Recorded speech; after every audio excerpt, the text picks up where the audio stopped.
Dans l'évangile de Jésus-Christ selon saint Jean. En ce temps-là, Jésus disait à Nicodème : « Dieu a tellement aimé le monde qu'il a donné son Fils unique afin que quiconque croit en lui ne se perde pas mais obtienne la vie éternelle. Car Dieu a envoyé son Fils dans le monde, non pas pour juger le monde, mais pour que, par lui, le monde soit sauvé. Celui qui croit en lui échappe au jugement. Celui qui ne croit pas est déjà jugé du fait qu'il n'a pas cru au nom du Fils unique de Dieu. Et le jugement, le voici. La lumière est venue dans le monde, et les hommes ont préféré les ténèbres à la lumière, parce que leurs œuvres étaient mauvaises. Celui qui fait le mal déteste la lumière. Il ne vient pas à la lumière, de peur que ses œuvres ne soient dénoncées. Mais celui qui fait la vérité vient à la lumière, pour qu'il soit manifeste que ses œuvres ont été accomplies en union avec Dieu.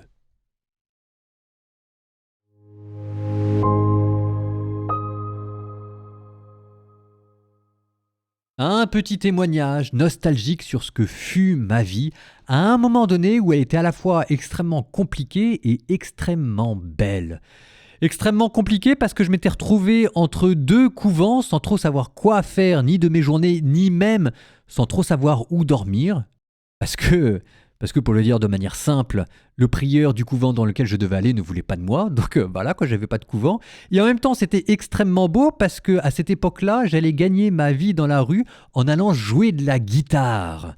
Si vous voulez, on ne peut pas faire plus proche de l'évangile en termes d'abandon de Dieu, de vivre de la providence, de la générosité des gens en se demandant de quoi le lendemain sera fait. Je vous dis tout cela parce que cette vie où je crois j'étais devenu plus proche de l'évangile, il s'était passé quelque chose d'extraordinaire. Les gens se révélaient à moi d'une autre manière. C'est comme si, en étant plus proche de la lumière de l'évangile, j'arrivais à mieux voir le cœur des gens, ou plutôt que les gens ne pouvaient pas s'empêcher de me dévoiler le fond de leurs pensées, soit en bien, et j'ai fait des rencontres extraordinaires, soit en mal, comme si les gens ne pouvaient pas s'empêcher de me dire ce qu'ils avaient sur le cœur, pour me faire part de leur jalousie, de leur haine, etc.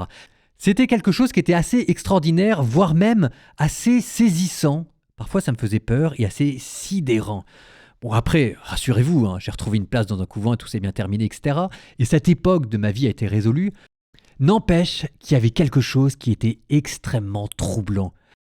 À vivre dans l'Évangile, à vivre de Dieu et uniquement de Dieu, il y avait à la fois plus de lumière dans le monde et plus de ténèbres. C'est cette phrase que vous avez entendue aujourd'hui. Et le jugement, le voici. Celui qui fait le mal déteste la lumière et ne vient pas à la lumière, mais celui qui fait la vérité vient à la lumière pour que ses œuvres soient manifestes. Si vous vivez de Dieu, je vous jure que c'est comme si vous alliez plonger plus en avant dans le cœur humain et découvrir à la fois de plus belles choses et des choses plus terribles. C'est ça aussi, vivre en ressuscité.